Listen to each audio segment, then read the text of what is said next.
Dígale a la persona que está a su lado, prepárate para recibir convicción. Y bueno, creo que es importante esto porque, mire, es bueno cuando el Señor nos habla acerca de que vamos a ser bendecidos. ¿A cuánto les gusta que Dios le diga que va a ser bendecido? ¿Cierto que sí? Y qué bonito cuando el Señor nos habla acerca de sanidad emocional, espiritual, cuando el Señor nos habla acerca de la prosperidad y de todo tipo de bendiciones. Eso es hermoso y maravilloso. Pero sabe, para nosotros alcanzar un nivel más grande en Dios y para crecer y madurar espiritualmente, necesitamos tener convicción. Amén. Amén. Amén. Sabe, yo no me puedo imaginar si hoy no hubiesen barrido este patio. Estos árboles llenan de hojas todo esto y todos los días, supongo, día por el medio, cada vez en la semana, no sé cuántas veces, tendrán que ir barriendo esto porque de lo contrario sería muy difícil transitar. Así el Señor tiene que barrer nuestras vidas de todo sucio que se va metiendo en ellas. Y sabe, Satanás es experto en traer las pequeñas zorras que tratan de... Parece que no es malo lo que estoy haciendo, pero para Dios no es agradable. Y Dios entonces tiene que traer este tipo de ministerios que en la actualidad son muy pocos, la verdad, pero que nos cuesta muchas veces. Y mire, créame lo que le voy a decir. Pero hoy venía como un poquito afligido y le decía, pero ¿por qué me pones estas cosas y por qué tengo que ser precisamente yo el que diga estas cosas? Y sabes, él me dijo, yo quiero que entiendas algo. El dueño del ministerio soy yo, tú solamente eres el que me haces el mandado. Amén. Y yo vine aquí a hacer un mandado. Amén. Y quiero que usted pueda entender que ese es el papel del ministerio. Nosotros solamente obedecemos la voz de Dios. Y bueno, usted dirá, bueno, pero como que la cosa está maluca porque tanto protocolo antes de predicar. Sí, para que usted entienda. Bien, vamos a leer la palabra de Dios en esta mañana. Y quiero recordar un poquito acerca de lo que estudiamos ayer, porque la gran mayoría de ustedes no estuvo ayer. Y estuvimos hablando acerca de el llamamiento y los retos del llamado de Dios. Y estamos hablando acerca de un hombre llamado Moisés, cómo el Señor lo llamó y cómo lo llevó a un desierto durante 40 años para poderlo formar, para poderle formar su carácter, para poder formar el llamado de Dios en su vida y que pudiera ser la persona idónea para servirle al Señor. Ahora, cuando Moisés fue llamado al ministerio, a veces pensamos que lo bonito del ministerio es, oh, qué multitud y oh, qué bendecida es la gente con los dones del Espíritu Santo, pero hay unos retos y realmente hay unos imprevistos, unos retos, unas situaciones que se presentan dentro del ministerio.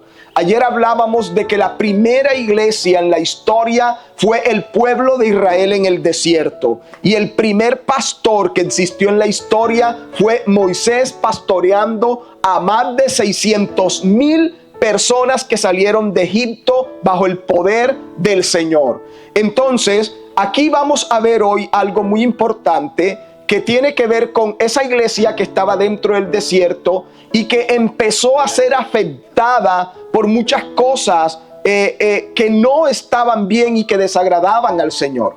Entonces vamos a buscar en nuestra Biblia Números capítulo 12. Vamos a ver la historia y lo primero que quiero hablar acerca de la murmuración.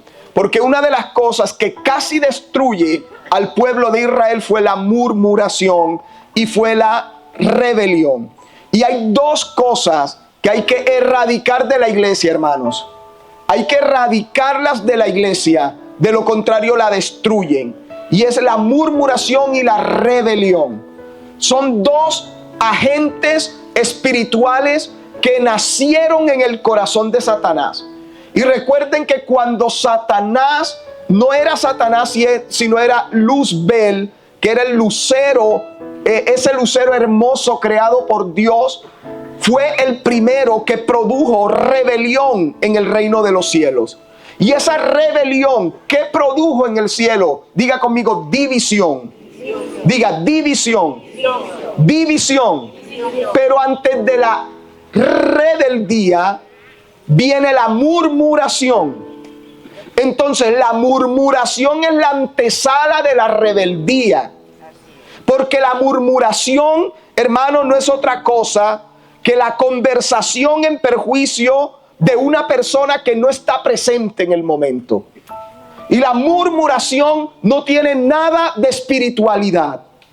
Porque cuando usted empieza a murmurar contra su pastor, contra sus líderes, contra sus propios hermanos, usted le está haciendo un daño irreparable que a Dios le desagrada. Entonces, tenemos que ver bíblicamente cómo es que la murmuración destruye a la iglesia y cómo es que la rebeldía divide a la iglesia. Y esto en la actualidad se da en todas partes. Vamos a ver entonces, Números capítulo 12 dice de la siguiente manera: María y Aarón hablaron contra Moisés. Diga conmigo, hablaron contra Moisés. A ver, dígaselo al que está a su lado, hablaron contra Moisés. Ahora, vea, quiero que entienda esto.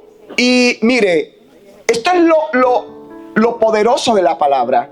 Que la palabra nos da ejemplos que son tan antiguos como lo es esto, pero que vienen a la actualidad, como lo que hoy estamos viviendo. Entonces dice que María y Aarón hablaron contra Moisés a causa de una decisión que Moisés tomó de casarse con una mujer cusita. Es decir, de casarse con una mujer morenita, pelo cuscú 8888. Eso era el problema. Él escogió una mujer que a ellos no les agradaba. ¿Y sabe qué es lo que en esta palabra podemos ver? Que a Dios no le causó ningún desagrado la decisión de Moisés. Dios no se desagradó con Moisés, porque Dios tenía algo con Moisés, y era que lo que no le gustaba se lo decía. Y Dios no tenía ningún problema con eso, pero Aarón y María querían ser más espirituales que Dios. Ahora, dígale al que tiene a su lado, no te creas más espiritual que Dios. Porque el problema de nosotros es que a veces juzgamos y criticamos las decisiones de otras personas sin saber el trasfondo de ellas. Sin saber si esa decisión, esa persona la consultó con Dios o no. Sin saber que ese paso que esa persona dio es una respuesta de Dios para su vida y que Dios le confirmó que podía hacerlo y no había ningún problema. Entonces vemos a dos personas juzgando la decisión que otra persona tomó sin ni siquiera tener en cuenta de que Dios no estaba molesto. Ahora, ellos dijeron: solamente por Moisés ha hablado Jehová. Y sabe, esto es lo que encontramos en todas partes. Y aquel varón, dice la palabra, no ha hablado también por nosotros, y lo oyó Jehová. Y me gusta esto, hermano, porque usted cree que usted está metido en su cuarto hablando y chismeando y diciendo y rajando de todo el mundo y que nadie lo está oyendo. Pero diga conmigo: y los oyó Jehová. Dígalo: y los oyó Jehová. Ahora, dígale al que tiene a su lado: Jehová te oye cuando hablas del otro.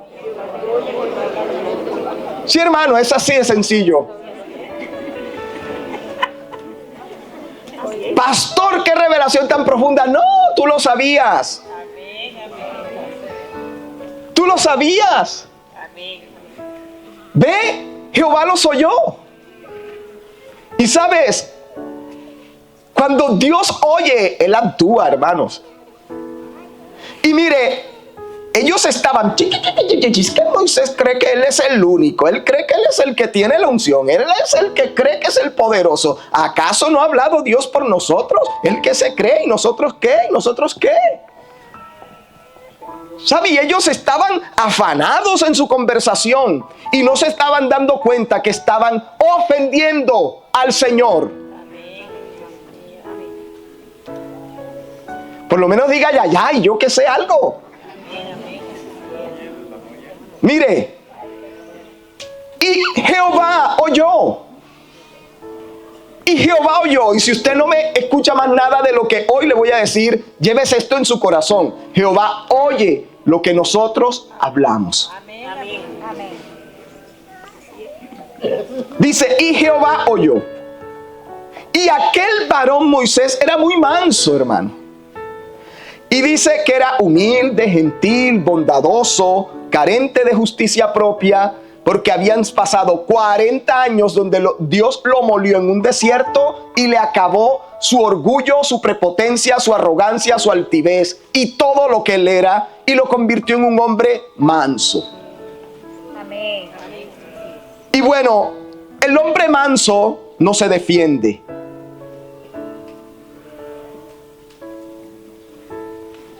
¿Cómo, pastor? Que yo me voy a dejar insultar a la hermana, ni loco que estuviera. El hombre manso no se defiende. Amén. El hombre manso no se defiende.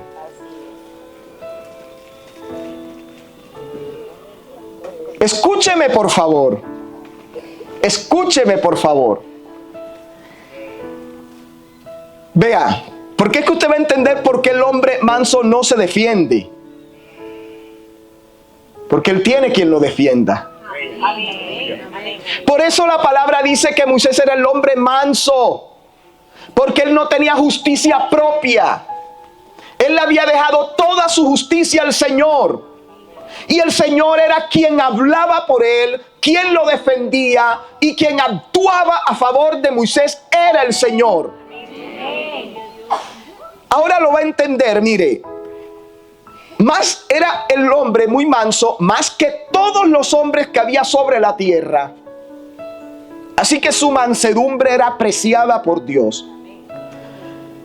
Luego dijo Jehová a Moisés y a Aarón y a María: salid vosotros tres al tabernáculo de reunión, porque vamos a arreglar un asunto. Hermano, Dios llama a arreglar cuentas. Y le dice a María y a Aarón y a Moisés. Y sabe una cosa que me impresiona de esto, que Moisés no sabía de qué se trataba el asunto, porque lo habían despellejado por allá y él ni siquiera lo sabía. Así que los llamó el Señor y los puso a los tres delante del tabernáculo. Y diga conmigo: Dios llama a cuentas. Hermano, Dios llama a cuentas. ¿Todavía tú crees que el evangelio es así folclórico? No, Dios llama a cuentas, hermanos. Y te lo voy a demostrar en el Nuevo Testamento. Si de pronto dice, el pastor predicó fue del Viejo Testamento, ya eso lo abolió el Señor en la cruz. Bueno, salid vosotros tres al tabernáculo de reunión. Y salieron ellos tres. Entonces Jehová descendió en la columna de nube y se puso a la puerta del tabernáculo y llamó a Aarón y a María, y salieron ambos. Y él les dijo: oíd ahora mis palabras. Cuando haya entre vosotros profetas de Jehová, le apareceré en visión y en sueño, y hablaré con ellos. Pero no así con Moisés mi siervo, que él es fiel en toda mi casa. Porque cuando tú eres fiel en la casa del Señor, vea, el Señor te adora. El Señor te guarda. El Señor pelea por ti. Y el Señor es tu justicia.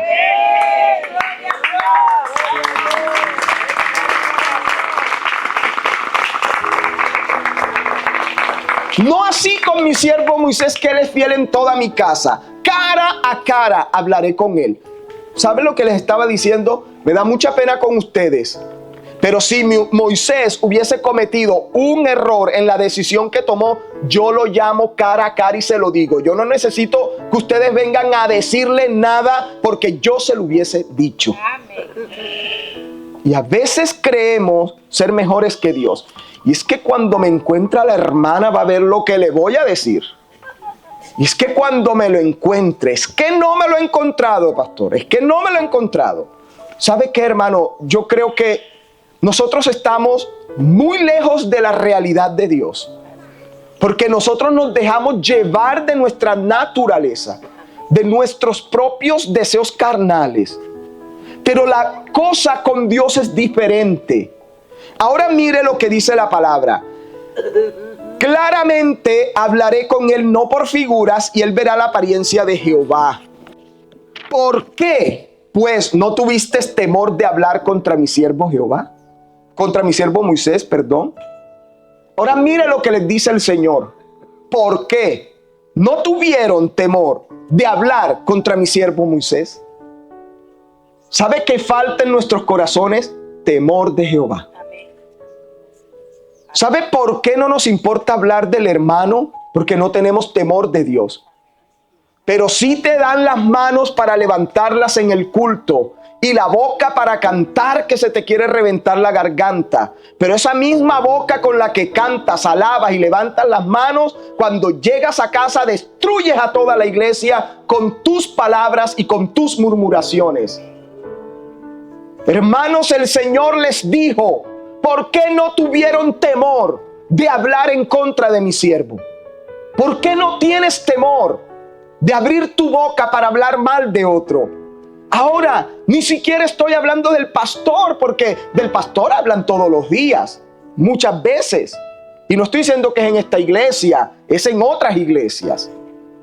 Pero sí les digo algo: hablamos mal de nuestros propios familiares.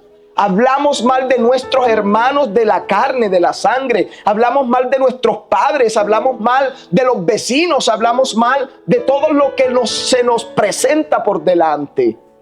¿Por qué hablamos mal de otros? Porque no tenemos temor de Dios. Porque no hay temor de Dios. Y mientras no exista el temor de Dios, a nosotros nos va a seguir picando la lengua para hablar y para hablar y para hablar. Y sabe, ya está Dios cansado de ese cuentecito. Hermano, venga, que tengo que contarle algo para que oremos. Venga a la casa, nos tomamos un cafecito y vamos a orar. Y mire, y empieza usted a echar todos los cuentos. No, hermano, ya deje sus cuentos de que usted va a orar. No, ore usted solo en casa y presenta ante Dios su inconformismo. Dígale: Señor, no me parece que la hermana está actuando bien, pero no quiero hablar mal de ella. Lo pongo delante de ti porque tú eres el juez. Amén. Señor, yo no necesito de ir donde otro hermano a dañarle su corazón. Porque cuando usted va a hablar de otro hermano, le daña el corazón al otro. Y el otro va donde otro y se lo daña también. Y es el corazón del hombre se daña a causa de las palabras deshonestas de tu boca. ¿Sabes el daño que le estás causando a la obra de Dios?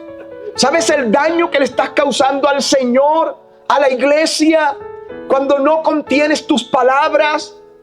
Y ahora mira lo que sucede aquí. Entonces la ira de Jehová se encendió contra ellos. Porque es que esa misma ira de Dios se enciende contra su pueblo. Hay muchos hermanos en la iglesia que no prosperan. Hay muchos hermanos en la iglesia que no se sanan. Hay muchos hermanos en la iglesia que no pueden avanzar espiritualmente ni crecer. Y no saben por qué. Y están estancados. Y están allí, luchan por salir y no pueden. Y sabes, no estás prosperando. No estás avanzando. No eres sano en muchas áreas de tu vida porque tienes el espíritu de murmuración gobernando tu corazón. Y mientras exista la murmuración en nuestra boca no puede generar palabra de bendición. Por eso Santiago dice: de una sola fuente no hay agua dulce y agua salada. O tu boca es agua dulce o tu boca es agua amarga como las aguas de Mara. Pero las dos aguas no pueden salir de tu boca, iglesia.